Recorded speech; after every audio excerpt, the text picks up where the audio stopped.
Hey guys, let's get more news about Dallas, but first, don't forget to subscribe and leave your like.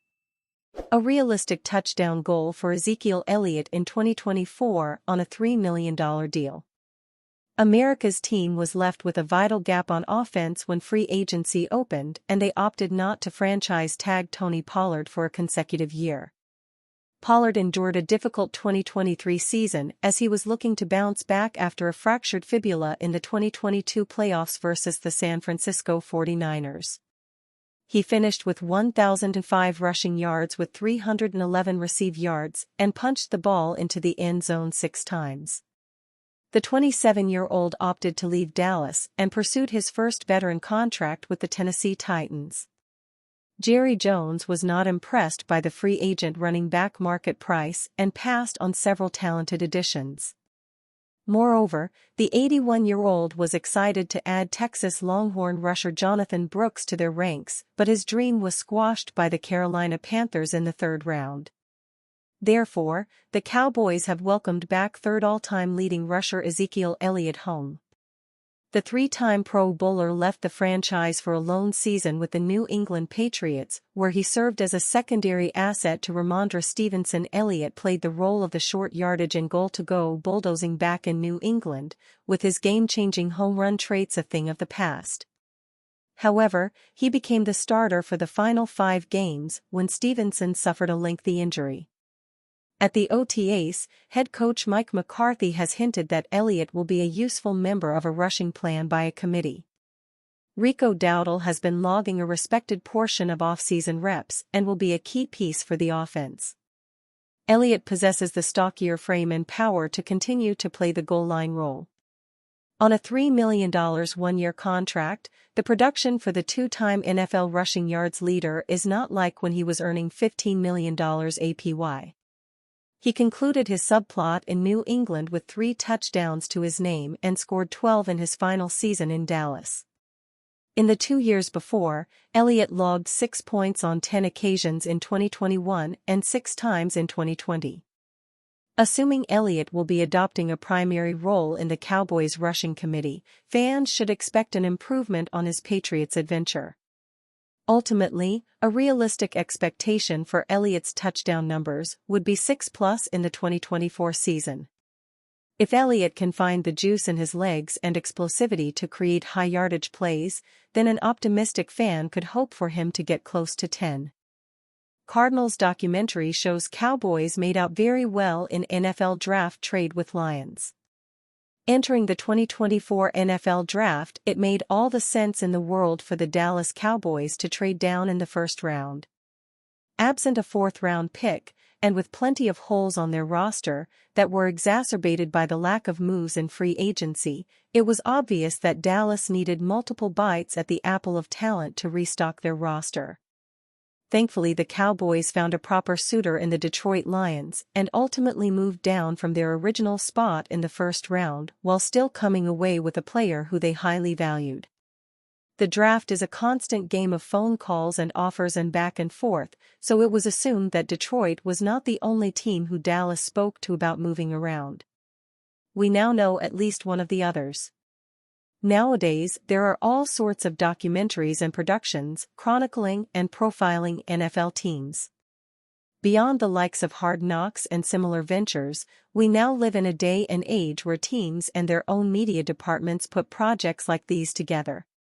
The Arizona Cardinals have a series called Cardinals Flight Plan that they are rolling out on their YouTube channel, and on Wednesday they released an episode that covered a variety of things, including the 1st round of the draft. You can watch the episode in its entirety here.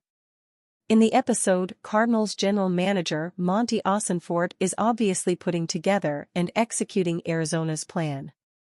Their draft began with the selection of Marvin Harrison Jr. at number 4 overall, but they also held the 27th overall pick in the draft as well. Apparently, they had a high level of interest in moving it, and we can see that they made a call to the Cowboys about it. Ossenfort speaks on the phone, presumably to Stephen Jones, and notes that Arizona is willing to offer picks 27, 1st round, and 104, early 4th round. He adds that the offer is contingent upon their guy, being Arizona's guy, being there at 24 where Dallas is slated to pick at the moment of this conversation. Earlier in the clip, Ossenfort mentions the Green Bay Packers as the threat for the big guy. The Packers wound up taking Arizona offensive lineman Jordan Morgan at number 25 overall. Perhaps Ossenfort and his group were big fans of what Morgan did during his time in Tucson. Operating under the assumption that Morgan was in fact Arizona's guy, then he was obviously on the board when Dallas was on the clock at 24 overall.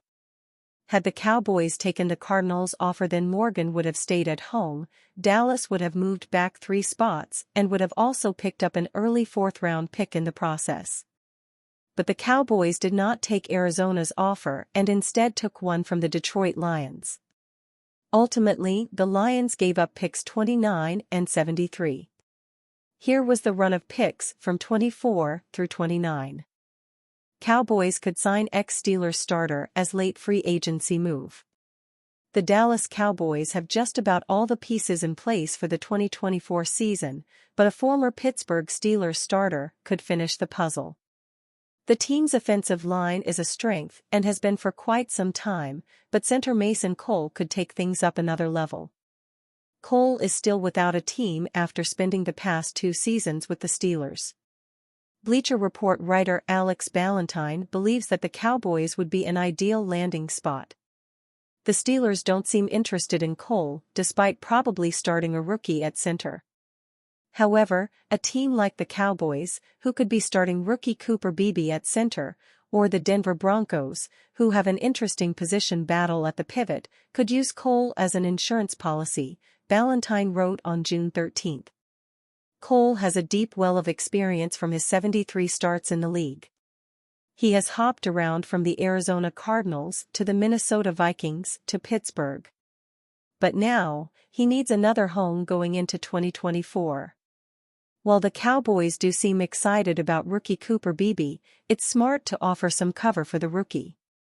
Beebe is part of the Cowboys' 2-man approach to reinforcing the offensive line.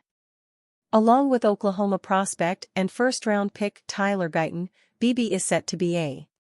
Beebe was taken as the 73rd overall pick, and Dallas seems to be preparing him to start this fall. The reason why he's set to play center is that the Cowboys boast 2 of the NFL's best guards in Tyler Smith and Zach Martin. But while shifting to center and starting will be a challenge, Dallas HC Mike McCarthy is excited for Beebe.